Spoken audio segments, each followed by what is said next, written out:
Hi, welcome back to Believer Science Academy, Bengaluru. This is the everyday news analysis discussion session.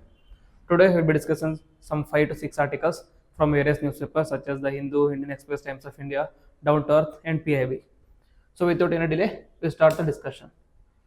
First article is from the Hindu Bengaluru edition. The article reads, Shivakumar seeks green clearances for Mekedatu Kalsa Banduri projects. Okay, D.K. Shivakumar is the Deputy Chief Minister of Karnataka. He met Union Home Minister of Environment and Ecology, that is Bhupendra Yadav, Environment Forest, UPSC, and he asked for green clearance for Mekedatu and Kalsa Banduri projects. Okay, so we'll first understand what is Mekedatu and Kalsa Banduri project, and then we will try to see what is there in the news article. Okay. First, we'll understand Kalsa Banduri project or Mekedatu project. Okay. So, the Mekedatu project, it is a multi-purpose project proposed by Karnataka, which involves building a balancing reservoir near Kanakapura in Ramanagar district in Karnataka. Okay. So, multi-purpose in the sense, it is both for drinking water as well as a power generation. So, hydroelectric as well as drinking water. It is about 90 km away from Bengaluru and 4 km ahead of border with the Tamil Nadu. So Mekedatu in the sense like long step of a sheep. So Meke sheep in Kannada, the sheep in English, and Datu is steps. Okay, Meke crossing. So project is proposed at the confluence of Kaveri river with its tributary Arkavati river. This is very important. So it is in the confluence of Kaveri river and Arkavati river. If you visit Mekedatu, you will find some beautiful gorges formed there due to Kaveri and Arkavati river. Okay, these gorges are very beautiful, very dangerous as well, but it is very beautiful. This plan involves 99-meter high, 735-meter long concrete gravity dam, an underground powerhouse, and a water conductor system. Okay, so these are all the matters included in this one, and the expected capacity of the dam is 66,000 TMC, that is 1000 million cubic feet of water. Once completed, it is expected to supply over 4 TMC of water to Bengaluru city for drinking purposes. Okay, and then the estimated cost of completing the project is around 14,000 crores, covering an area of 5,000 hectares. Okay, so fine, everything is fine. Karnataka, there is a river in Karnataka, and Karnataka wants to build a dam.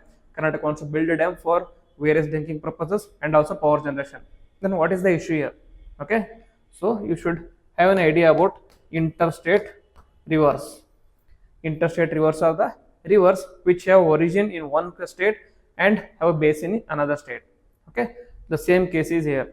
Okay, here is, since it is a tributary of Kaveri, since it is at the confluence of Kaveri and Arkavati, and Kaveri is a interstate river which has origin in Karnataka's Talakadu and it enters into Tamil Nadu and has more of a basin in Tamil Nadu. So anything built on Kaveri or its tributary will have a long lasting impact on Tamil Nadu as well. That is why the issue here is Tamil Nadu says that it is a lower riparian state.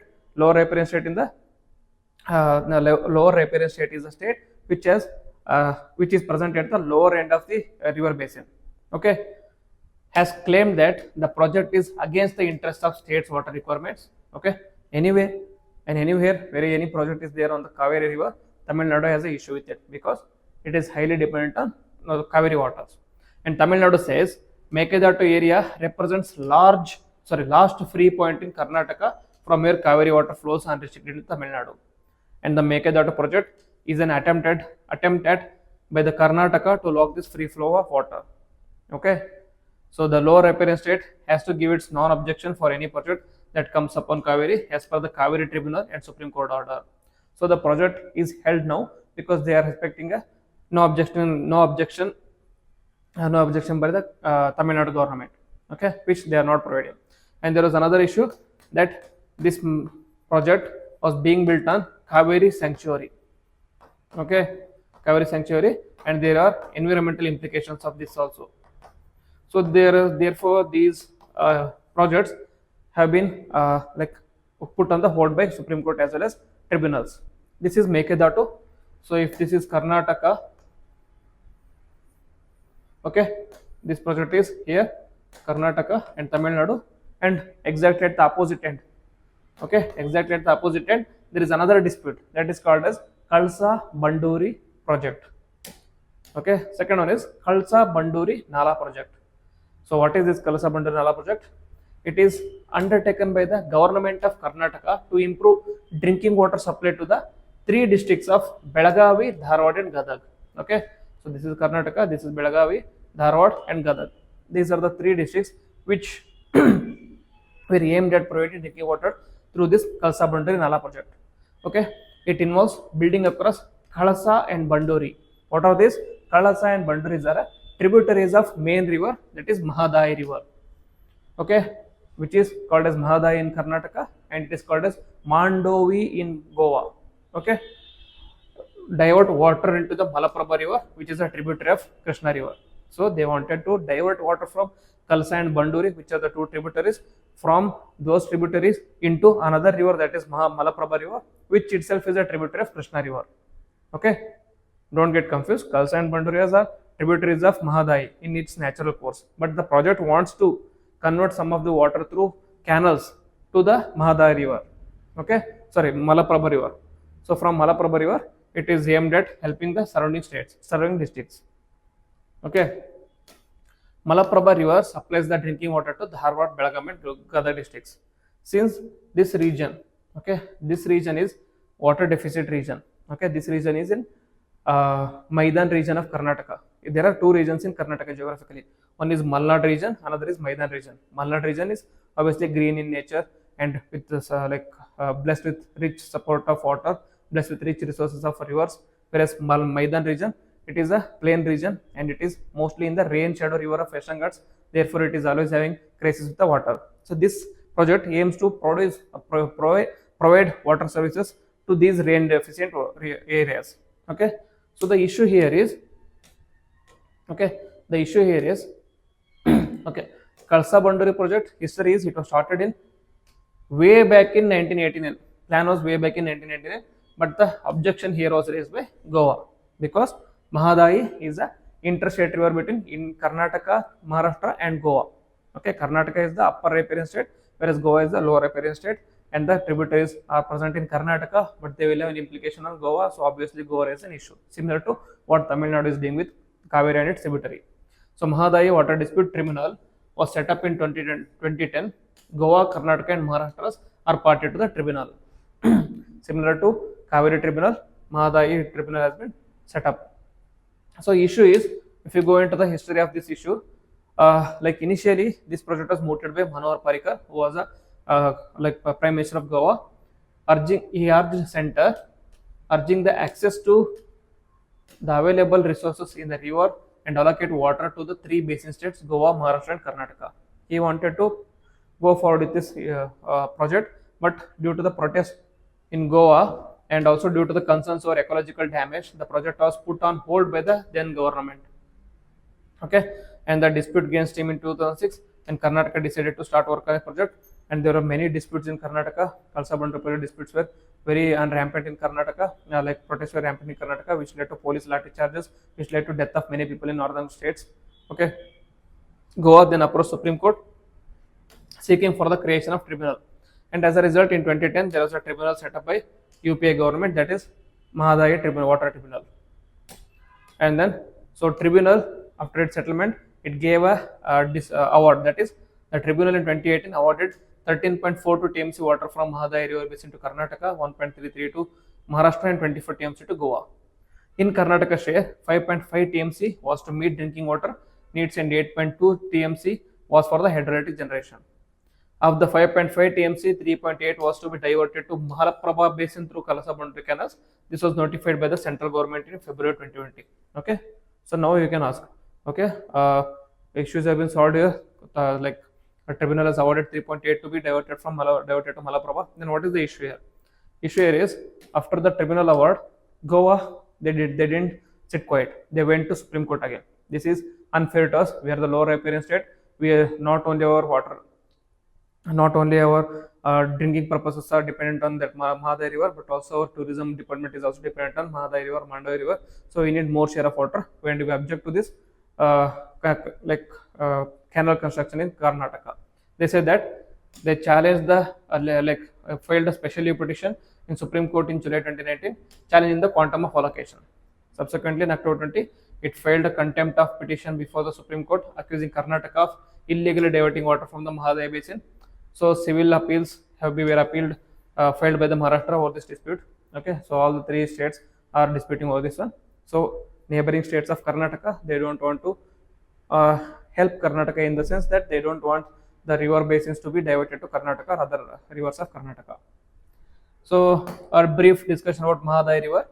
So Mahadai or Madeyi or Mandovi is a west flowing river which originates in Bhimgad Wildlife Sanctuary, which is present in Belagavi district of Karnataka. It essentially is a rain-fed water, which is also called as Mandovi in Goa.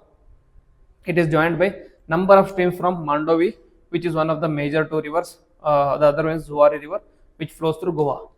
River travels 35 km in Karnataka and 82 km in Goa before joining Arabian Sea. Small river, but very important river from Goa perspective as well as Karnataka's northern Karnataka's perspective. So here we understood the issues. In the news article, D.K. Shivakumar went to Minister of MIFCC and he said that we need this project to be pushed forward because we want this project to go through, because the Karnataka has made all the required has met all the requirements, that it has reduced forest land requirement for the Kalasa project from the original 258 hectares to which was approved in the principle in 2003 to just 26.92 hectares. Okay, so in order to protect or in order to prevent harm to like forest, in order to make this project more environmental friendly, we have reduced the requirement of forest to be removed from 258 hectares to just 26.92 hectares, and we also reduced forest land requirement in Banduru project from 243 hectares to just 28.44 hectares. Okay, therefore we are working all over with all our might so that it is more environment friendly. So appreciate our effort and help us go forward with these projects. So that is what they are requesting. We have to wait and see what the outcome will be. But this issue, it is very important. Okay, Mekedatu and Kalsa Bandori, you can use this. There can be prelims questions in UPSC, there can be mains questions in UPSC, or if there is any question regarding interstate disputes, you can use these examples as the supporting points. Okay, this is first article, and now moving to the second article. Second article deals about places of worship act. Places of worship act. There is an article in the Indian Express which was explained places of worship act 1991 is as good as dead. Okay, so presently there are riots happening in Uttar Pradesh over Sambhal. Okay, recent riots in Sambhal over a mosque. Okay, the riots over mosque because Archaeological Survey of India wants to survey the mosque. So they survey the mosque because there were complaints that this mosque was built on previously held by previously there was a temple, and on that temple the mosque has been built. Okay, and whereas Muslim party claims that this was a top mosque built by Babur. Okay, the Mughal originator of Mughal Empire. It was started by Mughal, so we should not Babur. We should not touch that one. We don't want another Babri masjid to be happened in India. But Hindus claim that it was not as old as it is being subjected. It was constructed in 19th century, and before that there was a Hindu temple below that. If you want, we can have a survey. There is a Shivaling present under the mosque, and if there is a Shivaling present under this mosque, it proves that it was originally a Hindu temple. Then it was converted into a mosque by Muslims invaders or someone else. Okay, so that is the issue going on. We are not going to dwell deep into the issue, but we will focus on this act, that is Places of Worship Act. This article deals with the recent riots in Sambhal in Uttar Pradesh. Once again, question whether the Places of Worship Act of 1991 passed to prevent exactly such communal configuration is as good as dead. So first we will see provisions and exceptions and its implications. So this is the mosque. Okay, this is the mosque present in this Sambhal. There are other mosques such as Mathura Mosque, where they claim that it is initially a Krishna temple on which the temple has been built, and there is another temple on Shiva temple. On the Shiva temple, mosque has been built. So there are various cases. Vishwanath Kashi temple. There are various cases going on in Supreme Court regarding this one. So there was a act, Places of Worship Special Provisions Act of 1991. Okay, it was a time when there were riots going on Babri Masjid. Babri was Ayodhya. Okay, Muslims claimed that it was a masjid belonging to constructed by Babur, and Hindus claim that it was constructed on uh, constructed on the temple which is which is built on the birth, which is at the birthplace of Lord Prabhu Ram. Okay, so because of this, there are many riots happening. In order to prevent any further riots like this, government thought we should bring an act. The act was Places of Worship Special Provisions Act of 1991. So the provisions were, this is key provision. It is described as an act to prohibit conversions of any place of worship and to provide for the maintenance of the religious character of any place of worship as it existed on 15th day of August 1947 and for the matters connected there with the incident there too. Okay, no matter the history of the place. Okay, no matter the history of the place of worship. If the place of worship in 1947 August 15, that is the Independence Day. Okay, that is the day when we got independence. If the place is being worshipped as a particular sect, if the place is being worshipped by a particular religion, for example, if it is being worshipped by Muslims, then it should be kept the same regardless of history, whether it has been a temple before, whether it has been a church before, whether it has been a Jain Basadi before, whether it has been a stupa before. If it is being worshipped by Muslims as a mosque, then it should be left so. Okay, because as of 15th August 1947, it is being worshipped as a Muslim by, it is being worshipped in as mosque by Muslims, so it should be kept as. And they said that no person can convert any place of worship of any religious denomination or any section thereof into a place of worship of different section of the same religious denomination or a different religious denomination. So now it is already being worshipped by Muslims. Now you cannot go and change it into a Hindu place of worship. Now you cannot go and change it into a Christian church. Now you cannot go and convert it into Jain Basadi, or you cannot convert it into Buddhist stupa. It is what it is. It should be kept as a mosque itself. It prohibits court intervention in problems concerning the religious nature of such places. This provision was mainly introduced because of Ayodhya issue, which was present in court. Okay, which was present in court. But there are certain exceptions provided. The provisions were fine. The provisions aimed at preventing any communal harmony because of these kind of issues. The provisions were fine, and the aim of the law was fine. But there are certain exemptions provided under this act. Those exemptions are disputed site at Ayodhya was exempted from the act. Okay, the site was already under dispute, therefore it was exempted. Due to this exemption, the trial in Ayodhya case proceeded even after the enforcement of this law. And there is exemption that besides Ayodhya dispute, the act also exempted. Okay, it exempted any place of worship which is an ancient and historical monument or an archaeological site covered by ancient monuments and archaeological sites and remains act of 1958. Okay, if there is a place of worship, but if it has a historical significance and if it is considered as a historical monument of importance and it is covered under ancient monuments and archaeological sites and remains act of 1958, then that can be checked upon, that can be surveyed, and that character can be changed. Okay, and then a suit that has been finally settled or disposed of, and any dispute that has been settled by the parties or conversion of any place that took place by acquiescence before the act commenced. Okay, if there is any place of worship, if there is any place of worship, and if there is a place of worship which has been transacted between different parties, and the different parties have already agreed to change the nature of that particular place, if this agreement of this dispute has been settled before commencement of 1991 Act, okay, this Act, place of worship Act, then all these are exempted under 1991 Act, and all these places can be converted from the present character to original character or present character to any other character. These are the three provisions which have made this Act dead or obsolete, because what they claim is this any place of worship, it is being presently worshipped by Hindus, or if it is being presently worshipped by Muslims, they claim that it was a ancient historical site.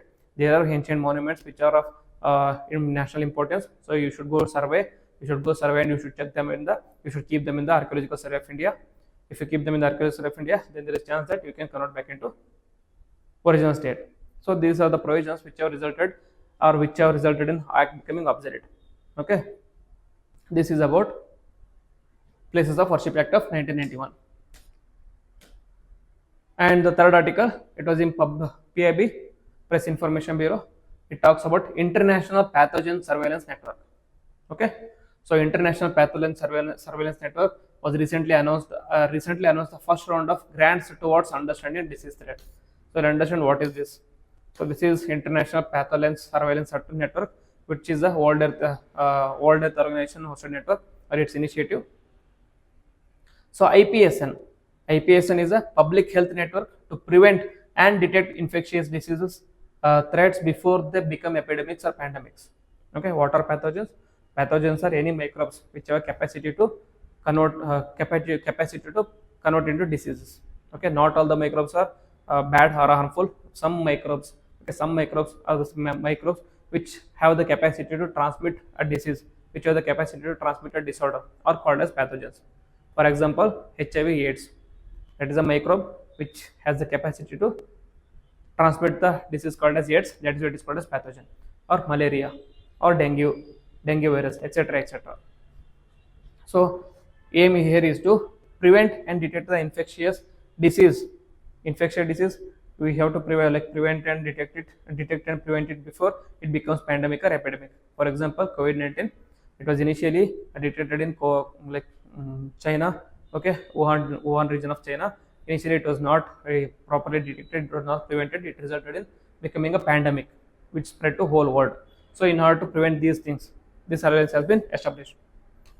The IPSN has, with the Secretariat hosted by the World Health Organization Hub for Pandemic and Epidemic Intelligence, brings together experts worldwide at the cutting edge of genomics and data analytics from governments, philanthropic foundations, multilateral organizations, civil society, academia, and private sector. Okay, it brings all the experts so that we have to study and discuss about do research about these pathogens so that it doesn't turn into another pandemic like COVID-19. They share a common goal, that is to detect and respond to the disease threats before they become epidemics, pandemics, and to optimize routine disease surveillance. Okay, IPSN will rely on insights generated from pathogen genomics, which helps analyze the genetic material of viruses, bacteria, and other disease-causing microorganisms to determine how they spread and how infectious and deadly they are. Okay, so first they will study the genomic or structural genomics of the particular pathogen, and then they will understand how deadly it is. Okay, based on the deadly, the priorities can be aligned. Using these data, researchers can identify and track diseases to improve outbreak prevention, response, and treatment. And then members will work together in dedicated groups focusing on specific challenges, supported by funding through IPSN. This is very important. Okay, IPSN, that is International Pathogen Surveillance Network. It has a provision for funding. The funding is for scaling up ideas and projects. Okay, in 2024, there was a question about International Grains Council. Okay, International Grains Council, and there is another question regarding another institution. That institutions, there is a statement say that World Toilet Organization. There was one of the statement of World Toilet Organization was that it has the provision for funding to various underdeveloped and developing countries so that they can work on becoming open defecation free. Okay, that statement was wrong because there is no provision of funding in WTO, but here there is a provision of funding so that we can have a scaling up of ideas and projects in pathogenomics. This is very important.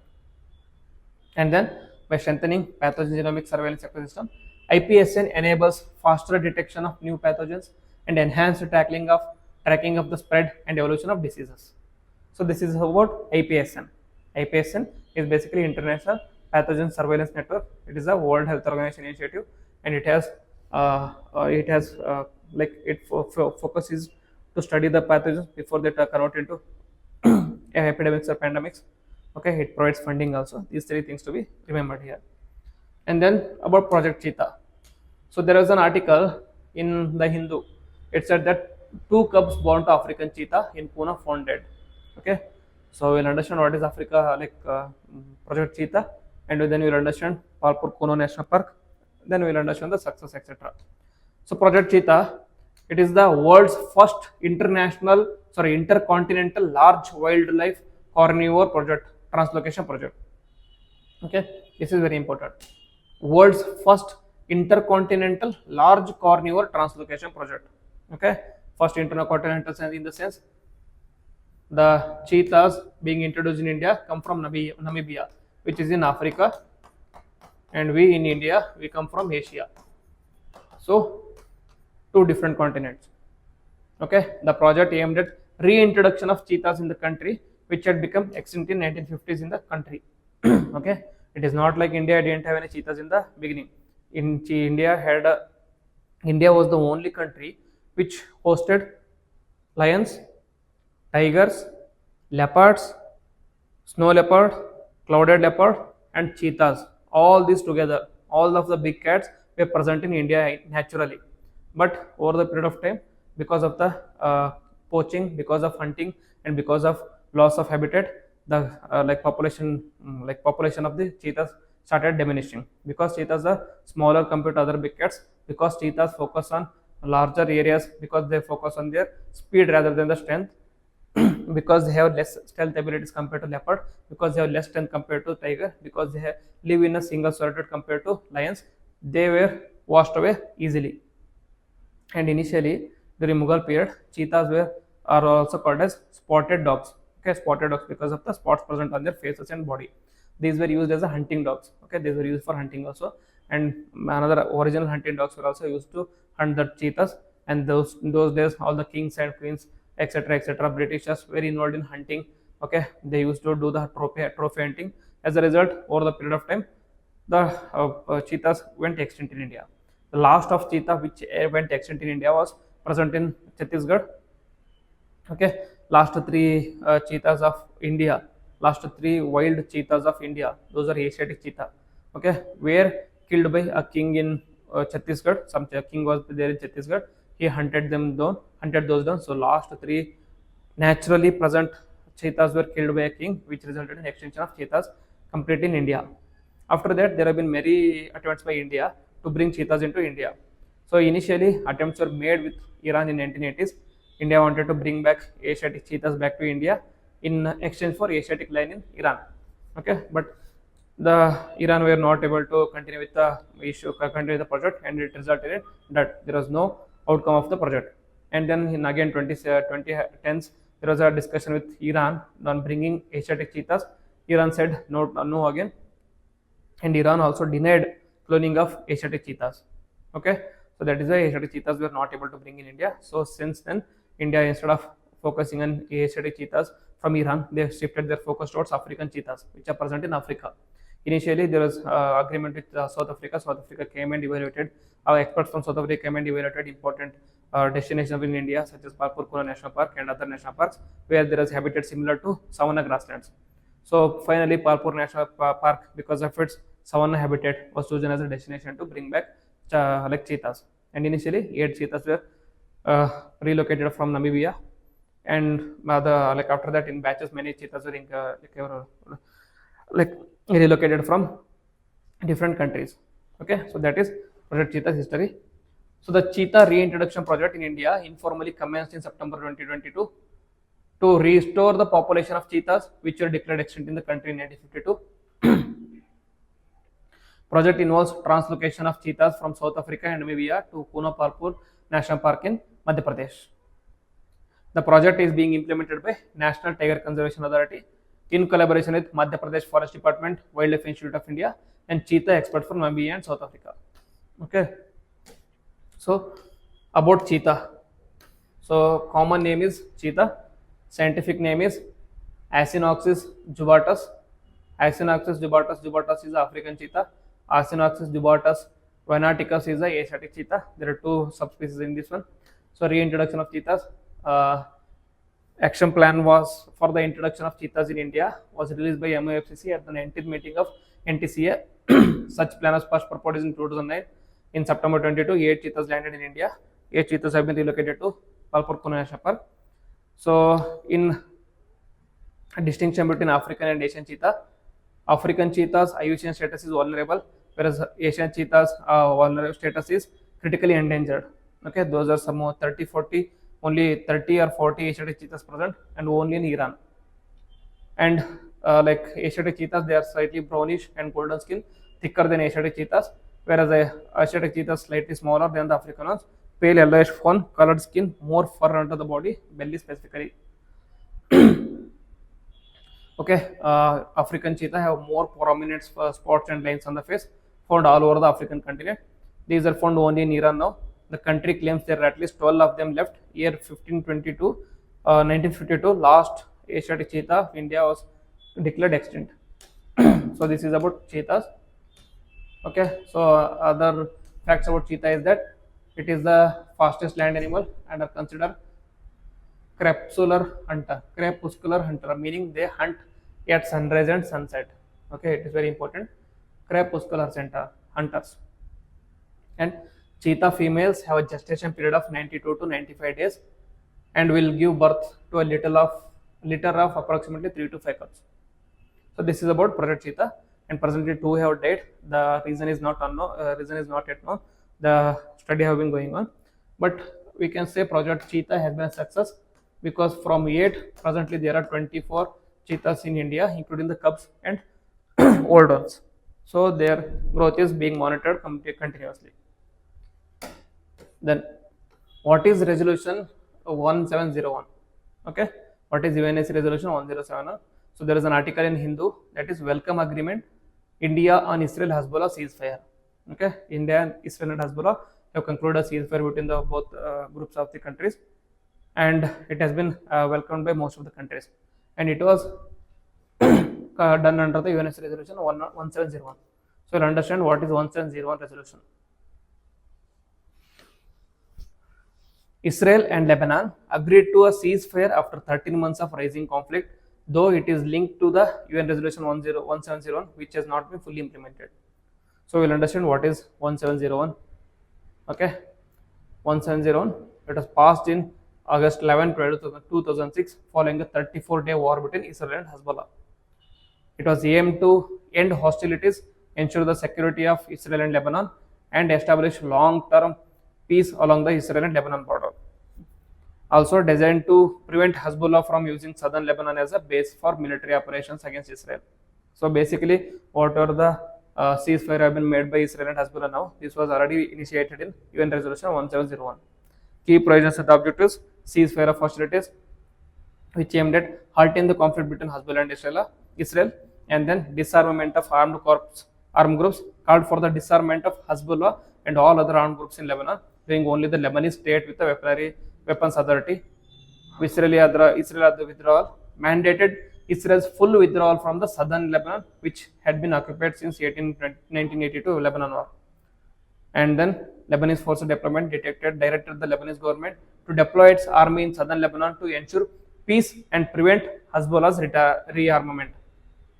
Okay, and then UNIFIL deployment, that is United Nations Interim Force in Lebanon, should be deployed so that it can monitor the border between Israel and Lebanon. And also there are provisions for arms embargo, that is impose restrictions to prevent transfer of weapons to Hezbollah. Implementation of Taif Accords. What is Taif Accords? Taif Accords is the resolution emphasize the full implementation of this record, which is critical for the disarmament of non-state actors in Lebanon. Who are the non-state actors? Mainly Hezbollah. Okay, Hezbollah is a kind of designated by terrorist groups like Israel and other countries. These are the groups which are fighting for the freedom of Lebanon, as they say, and the consolidation to enhance state authority across the country. So, like, what has been the process? What has been the implementation and violations? Implementation, they have only partially has been implemented, while Israel withdrew from the southern Lebanon. Israel, as per the treaty, withdrew from the southern Lebanon. Hezbollah retained its weapons and continued terror operations. Hezbollah didn't come through its like promises. And then Lebanon's army deployment. The Lebanese army was deployed in the southern Lebanon but struggled to assert full control as Hezbollah's influence remained strong in the region. And then UNIFL role. UNIFL, while it is active, faced challenges in fully reinforcing the provisions of resolutions due to Hezbollah's continued presence and complexities of local politics. Okay, so only one aspect of this was completely successful, that was Israel withdrawal from Lebanon. So it was fruitful for Lebanon and Hezbollah, but it was unfruitful for Israel. Violations were, despite the resolution provisions, violations have included Hezbollah's stockpiling of weapons and cross-border skirmishes, as well as failure to fully disarm armed groups undermining the resolution's goal. And even Taif Accords were violated. This has hindered the establishment of complete state sovereignty in Lebanon. So this is about 1701 article, 1701 resolution of United Nations. So these are the articles which we thought of discussing today. If you feel like you gained anything out of this article, this discussion, please like the video and also comment on it and also share with your friends. If you love the initiative, do write a feedback on the comment box. With this, we can also improve the initiatives. We can also bring new initiatives like this for both UPSC and KPSC preparation. With this, I will end the video. Jai Hind.